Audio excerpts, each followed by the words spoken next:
Aravind tax நேயர்களுக்கு அன்பான வணக்கங்கள். விஜய் டிவிலேயே ரொம்ப ஃபேமஸாக எல்லாரும் பார்க்கக்கூடிய ஒரு ரியாலிட்டி ஷோ அப்படின்னா அது பிக் பாஸ் தான். ஸோ பிக் பாஸ் அப்படிங்கிற ஒரு ஷோ வந்து வேற ஒரு நாட்டில் இருந்து திருடப்பட்ட ஒரு ஷோ அப்படின்ற மாதிரி அந்த நிகழ்ச்சி மேலே ஏகப்பட்ட பேர் வந்து நிறைய குற்றச்சாட்டுகள் எல்லாமே வச்சாங்க. ஆனால் அது எல்லாமே கடந்து ரொம்ப சக்ஸஸ்ஃபுல்லாக அந்த நிகழ்ச்சி வந்து 7 வருடங்கள் வந்து விஜய் டிவியில் நடந்திருக்கு, இன்னமும் நடக்க போகுது அப்படிங்கிற ஒரு விஷயம் நமக்கு தெரிய வந்திருக்கு. ஸோ BB8 பற்றி ஏகப்பட்ட அப்டேட்ஸ் எல்லாமே வந்துகிட்டு இருக்கு. இவங்க வருவாங்க அவங்க வருவாங்க அப்படின்ற மாதிரியான நிறைய பேர் அவங்களுடைய யூகத்தின் அடிப்படையில் வந்து பேச ஆரம்பிச்சிருக்கிறாங்க. அதை பற்றி நம்ம இன்னொரு செப்பரேட்டான ஒரு வீடியோவில் பார்ப்போம், யாரெல்லாம் வருவதற்கான வாய்ப்புகள் இருக்கு அப்படின்ற ஒரு விஷயத்தை நம்ம நிச்சயமாக டிஸ்கஸ் பண்ணுவோம்.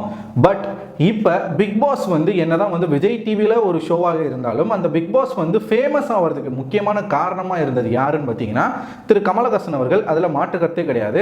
ஸோ கமல் அவர்கள் 7 சீசனாக இந்த ஷோ வந்து தொகுத்து வழங்கினார். இந்த ஷோக்கு அவர் வர்றதுக்கு முக்கியமான காரணமே அவருடைய அரசியல் பயணம் இதில் இருந்து தொடங்கணும் அப்படின்றதுக்காகத்தான். ஏன்னா சீசன் 1ல இருந்தே அவர் வந்து இந்த ஸ்டேஜை தன்னுடைய அரசியல் பயணத்துக்காக தான் பயன்படுத்துகிறேன் அப்படின்றத சொல்லியே வந்து பயன்படுத்தினார்.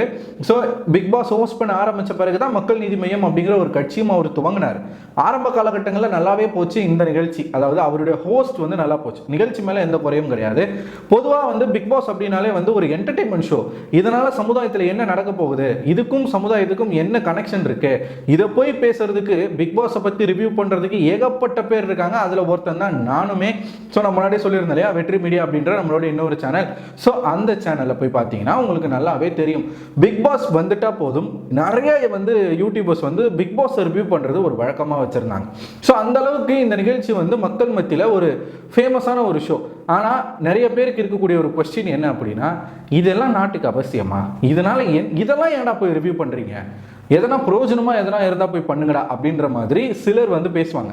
பேசுகிறவனே என்ன பண்ணுவான்னு பார்த்தீங்கன்னா ஹாட்ஸ்டார் ரீசார்ஜ் பண்ணி இந்த பிக் பாஸை பார்ப்பான். அப்படி பார்க்க முடியலன்னா கூட சாட்டர்டே சண்டே வந்து கமலஹாசன் வரக்கூடிய அந்த எபிசோடை கண்டிப்பாக பார்ப்பானுங்க. வெளியில் வந்து உபதேசம் பண்ணுறது, ஆனால் வந்து வீட்டுக்குள்ளே உட்காந்து பிக் பாஸை தான் பார்த்துக்கிட்டு இருப்பானுங்க. ஏன்னா நம்மளுடைய ஜீன்லேயே ஒரு விஷயம் வந்து ஊறி போச்சு, அடுத்தவங்க வீட்டுக்குள்ள என்ன நடக்குது அப்படின்றத பார்க்கறது நமக்கு ரொம்பவே பிடிக்கும். சாதாரணமாக ரோட்டில் வந்து ஒரு 2 லேடிஸ் சண்டை போட்டுக்கிட்டாலே நம்ம வந்து அந்த சண்டை முடிகிற வரைக்குமே வேடிக்கை பார்த்து பழகின ஒரு கூட்டமாக மாறிட்டோம். அப்படி இருக்கும்போது ஒரு வீட்டுக்குள்ள ஒரு 15-20 செலிபிரிட்டிஸை ஒன்றா தூக்கி போட்டு அவங்களுக்குள்ள நடக்கிற சண்டையை வந்து எவனாச்சும் பார்க்காம இருப்பானா, எல்லாருமே பார்ப்பாங்க.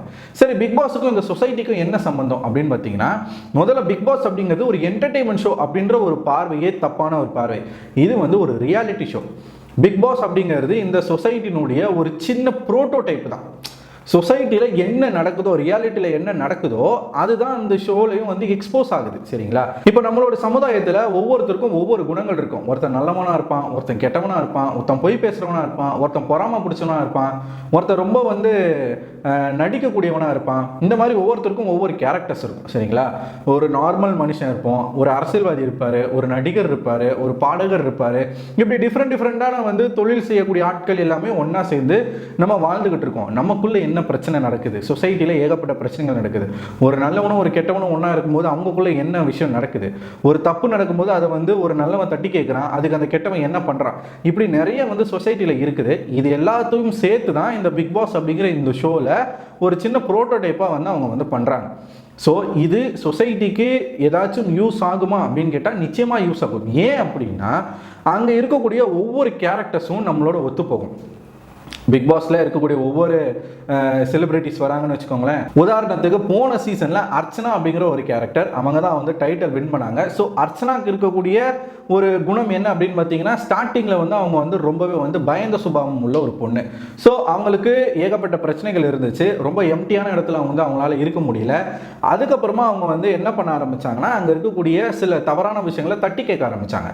மாயா அப்படிங்கிற ஒரு கேரக்டர் இருக்கும், பயங்கர வில்லத்தனமான ஒரு கேரக்டர். தனக்கான ஒரு கேங்கை சேர்த்துக்கிட்டு அந்த கேங்குக்கு தான் லீடராக இருந்துக்கிட்டு ஒவ்வொருத்தரையும் மேனிப்புலேட் பண்ணி ஒரு விஷயங்களை வந்து செய்ய வைக்கக்கூடிய ஒரு பர்சன் தான் மாயாவாக இருந்தாங்க.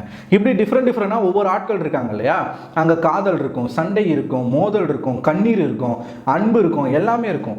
ஸோ இதுதான் சொசைட்டிலும் நடக்கும். இப்போ மாயா கேரக்டருக்கும் நம்ம கேரக்டருக்கும் எந்த அளவுக்கு ஒற்றுமை இருக்கு, அர்ச்சனா கேரக்டருக்கும் நம்மளோட கேரக்டருக்கும் எந்த அளவுக்கு ஒற்றுமை இருக்கு. முன்னாடி அசீமுக்கும் விக்ரமனுக்கும் என்ன சண்டை, அசீமுக்கும் நமக்கும் என்ன கேரக்டர்ஸ் வந்து ஒத்து போகுது, அதில் நல்ல விஷயங்கள் இருக்கா நம்ம எடுத்துக்கலாம், கெட்ட விஷயங்கள் இருக்கா நம்ம விட்டுறலாம், இப்படி ஒரு பார்வையும் இருக்கு. இந்த பார்வையை யாருமே பார்க்கறதே கிடையாது. ஸோ இதுதான் பிக் பாஸ் அப்படிங்கிறதுக்கான ஒரு சின்ன ஒரு எக்ஸாம்பிள். சரிங்களா? சரி, இப்போ இந்த வீடியோ எதுக்கு அப்படின்னு பார்த்தீங்கன்னா, நிறைய பேர் பார்த்துருக்கிறதுக்கு வாய்ப்பு உண்டு, பார்க்காதவங்க தெரிஞ்சுக்கோங்க. இந்த ஷோவை 7 வருஷமா வந்து கமலஹாசன் அவர்கள் தான் ஹோஸ்ட் பண்ணிட்டு இருக்காங்க. நான் முன்னாடி சொன்ன மாதிரி என்னதான் இது விஜய் டிவியோடைய ஒரு ஷோவாக இருந்தாலும் அந்த ஷோல அங்க வந்து ஒரு எப்படி சொல்றது, அந்த ஷோவே தன்னுடைய கட்டுப்பாட்டுக்குள்ள வச்சிருக்கக்கூடிய ஒரு நபர் யார் அப்படின்னு பார்த்தீங்கன்னா கமலஹாசன். அவர் வந்து என்ன வேணாலும் டிசிஷன் எடுக்கலாம் அப்படின்ற ஒரு பவர் வந்து அவருக்கு இருக்குது. அது மட்டும் இல்லாமல் உலகநாயகன் அப்படின்ற ஒரு விஷயத்தினால ஸோ அவர் வந்து தப்பு சரியை வந்து எப்படி வந்து ஜட்ஜ்மெண்ட் கொடுக்க போறாரு. ஒரு பஞ்சாயத்து தலைவர் மாதிரி தான் கமலஹாசனுடைய ரோல். ஸோ ஒரு 5 சீசனாக வந்து ஒரு சூப்பராக வந்து பண்ணார். அந்த ஷோவை வந்து ஹிட் அடிக்கிறதுக்கு முக்கியமான காரணம் வந்து கமலஹாசன். ஆனால் கடைசியாக நடந்த 2 சீசன் அப்படியே அவரை வந்து வேற ஒரு பெர்ஸ்பெக்டிவ்ல நம்ம வந்து பார்க்க வச்சது. சீசன் 6 கூட ஓகே, அசிம் வின் பண்ணதில் வந்து ஏகப்பட்ட சந்தேகங்கள் மக்களுக்கு இருந்தாலும் அவருக்கு அந்த வெற்றியில் விருப்பம் இல்லை அப்படின்ற ஒரு விஷயத்த வந்து அவர் சொல்லியிருக்கிறார். ஆனால் போன சீசன் 7ல் கமலஹாசன் அவர்கள் வந்து, அதாவது ஒரு நடுவர் அப்படிங்கிறவர் வந்து நடுநிலையாக இருக்கணும். யார் பக்கம் நடுநிலை என்பது அப்படியே நடுவில் நிற்கிறது கிடையாது, விக்டிம் கூட நிற்கிறது. யார் பக்கம் நியாயம் இருக்கோ அவங்க பக்கம் நிற்கிறது தான் நடுநிலை. ஆனால் அப்படி இருக்க வேண்டிய ஒரு இடத்துல கமலஹாசன் அவர்கள் என்ன பண்ணுறாங்க அப்படின்னா, ஒன் சைட் ஸ்டாண்ட் எடுக்கிறாரு. ஒரு பர்டிகுலர் ஒரு நபர் மாயா அப்படிங்கிற ஒரு கேரக்டருக்கு வந்து ரொம்பவே வந்து முட்டு கொடுத்து அவங்களுக்காகவே பேசி அவங்களுக்காகவே ஷோவை நடத்தி அவங்க ஜெயிக்கணும் அப்படிங்கிறதுக்காக இவர் படாத பாடுபட்டு என்றைக்கோ எலிமினேட் ஆக வேண்டியவளை வந்து கடைசி டாப் 5 வரைக்கும் கொண்டு போக வச்சது. இப்படி நிறைய வந்து அந்த எலிமினேஷன்லேயே நிறைய வந்து மால் ஃபங்க்ஷன்ஸ் வந்து பண்ணாங்க, நிறைய கோல்மால் எல்லாமே பண்ணாங்க. ஏன்னா அவங்களுக்கு தேவை கண்டென்ட். அங்கே யார் அதிகமாக கண்டென்ட் கொடுக்குறாங்களோ அவங்க அந்த ஷோவில் இருந்தால் தான் சுவாரஸ்யமா இருக்கும். இப்போ எப்படி நம்ம வந்து கண்டென்ட் நம்ம வெளியில வந்து சுத்திக்கிட்டு இருக்கோமோ அந்த ஷோவினுடைய பேஸுமே கண்டென்ட்டை பேஸ் பண்ணி தான். யார் அதிகமாக கண்டென்ட் கொடுக்குறாங்களோ அவங்க அந்த ஷோவில் வந்து என்ன பண்ணலாம், கடைசி வரைக்கும் போகலாம்.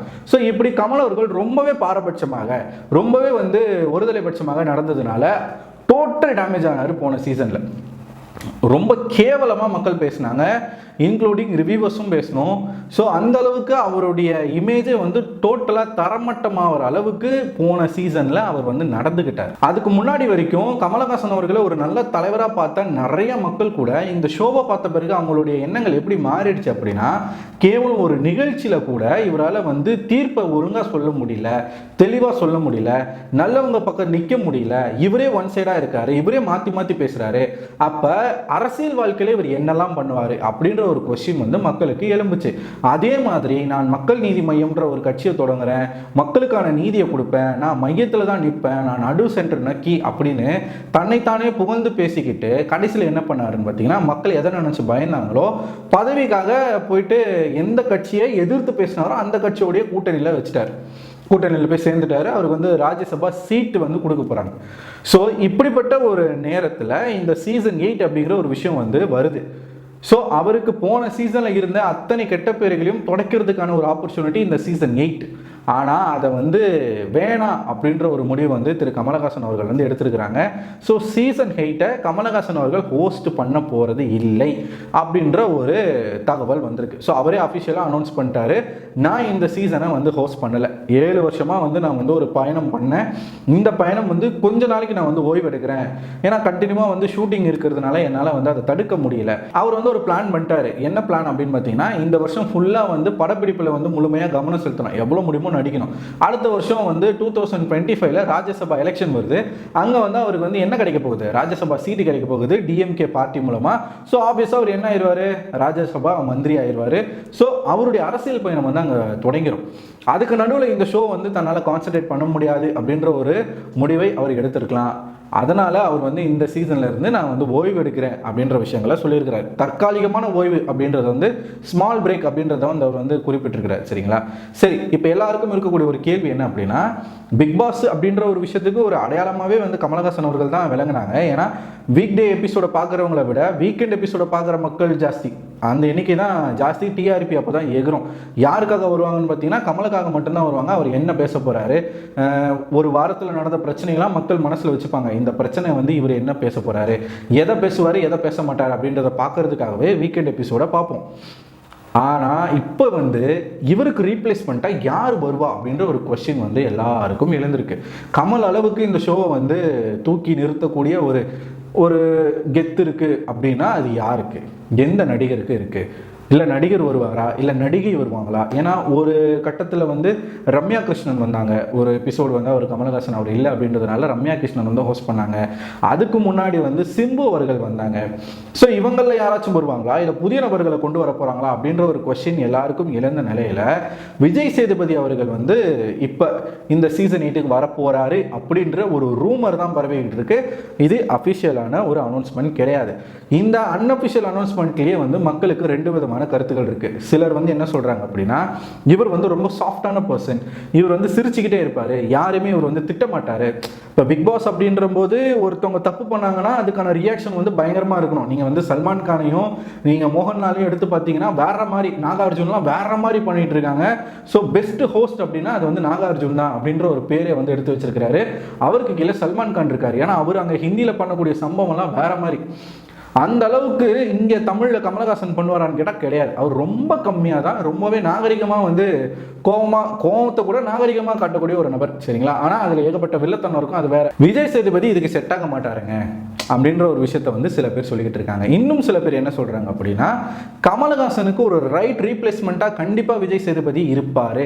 இவர் நிச்சயமா தப்புன்னு ஒரு விஷயம் நடக்கும்போது அதை வந்து தட்டி கேட்பாரு. அதனால விஜய் சேதுபதி கரெக்டான ஒரு ரீப்ளேஸ்மெண்ட்டாக இருப்பார் அப்படின்னு சொல்லிட்டு இன்னும் பாதி மக்கள் வந்து பேசிக்கிட்டு இருக்காங்க. இது வந்து ட்விட்டரில் நடக்கக்கூடிய ஒரு சண்டையாக மாறி போச்சுன்னா, பிக் பாஸ் சீசன் 8 அதனுடைய அந்த ஒரு ஃபீவர் வந்து ஸ்டார்ட் ஆயிடுச்சு இப்பயே.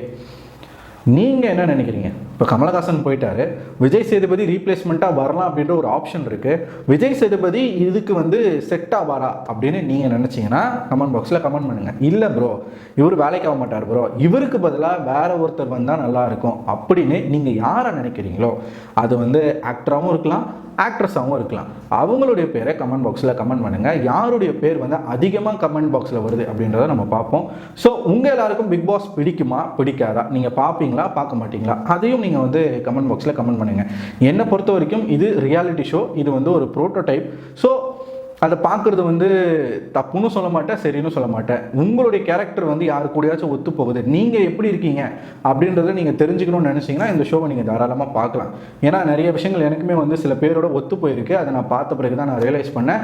ஸோ நல்லாயிருக்கும், நல்லா வந்து நம்மளுடைய ரிவ்யூஸ் எல்லாமே வந்து ரொம்ப என்டர்டெய்னிங்காக ஃபன்னாக பயங்கரமாக வந்து போய்கிட்டு இருக்கும். ரொம்ப எமோஷன்ஸ்லாம் இதில் இருக்கும். ஸோ அந்த ஒரு ஜேர்னியோட நீங்களும் என்னோட சேர்ந்து ட்ராவல் பண்ணுங்கள். இந்த வீடியோ பிடிச்சிருந்தா இந்த வீடியோ லைக் பண்ணுங்கள், உங்களோட நண்பர்களுக்கும் ஷேர் பண்ணுங்கள். அடுத்த ஒரு வீடியோவில் உங்களை வந்து சந்திக்கிறேன். அதுவரை உங்களை விடை பெறுவது நான் அரவிந்தன்.